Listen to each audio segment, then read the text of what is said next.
Zach LaVine. The Chicago Bulls, let's start from the very beginning. So we start with this.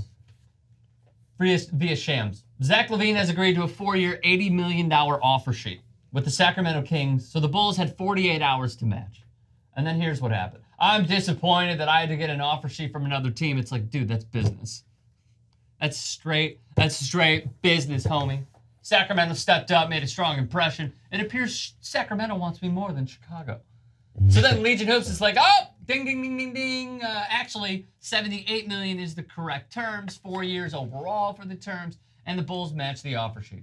And then Bobby Marks, this is very important, who, by the way, happy birthday to Bobby Marks, one of the best in NBA media. After digesting the contract for a day, they matched prior injury clause, protect Chicago in the future. Not sure I would have matched without that clause. Bulls still have flexibility, and next offseason, and then Zach LaVine goes on the tour of like, yeah, hey, by the way, I'm really happy I'm back in Chicago. Let's get this thing going. Brothers, fans, everybody, thank you, Chicago. So here's where I have a problem with this, okay? Mm-hmm. Did you want to say something? No, was he not expecting Chicago to match? Is that the whole idea? Or he wanted more teams? I didn't expect them to match.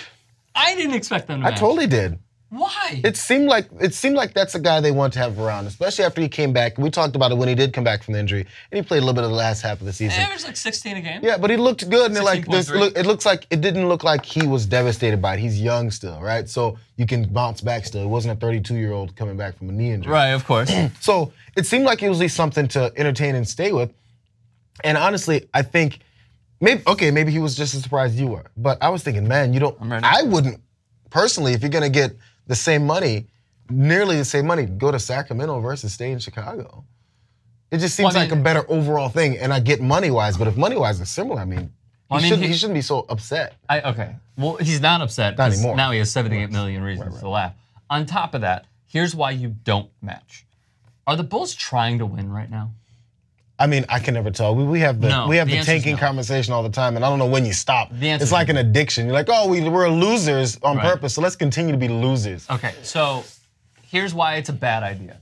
You are now in year 2 of rebuild mode. You traded Jimmy Butler. Mm-hmm. You got Lauri Markkanen out of it. You got Chris Dunn. You got Zach LaVine, who you inherited that contract. You could have probably got him for less if you signed him prior to that season, but now they waited, right? And now they waited, and they're probably overpaying him by $40 million, in my opinion, prior to, of course, last season.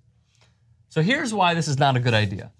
Year 2, the one thing you don't want to do is like, you're on this upward tick, up, wrench. Okay, we're going to go down. We're going to screw ourselves out of money, and then we're going to rebuild ourselves. Bad investment, because if you wanted to make the investment, you should have gone for 5 or more. Sacramento, and here's the other thing, they should not have signed this offer sheet. Because you drafted Wendell Carter. Mm-hmm. You were, by the way, Wendell, not Wendell. Wendell Carter. Everyone mess up the man's name. Do not mess up the man's name. On top of that, what you don't want to do in the middle of a rebuild is sign a humongous contract to anybody whatsoever. You're trying to get back in the lottery to make another high draft pick and build a big 3 around Wendell Carter, Lauri Markkanen, and then whoever their next draft pick is going to be. And then it becomes like, oh, they're building something, sort of like Boston. They're building something. That's going to be a destination. You don't throw $80 million, $78 million to somebody who you don't know is going to stay completely healthy. You got to build around someone. You can't just have a team full of first and second year players. They have the guy to build around. They have the guy. Maybe it's Zach LaVine. I don't understand Gar Forman and John Paxson. And guess what? No one else in Chicago does as well.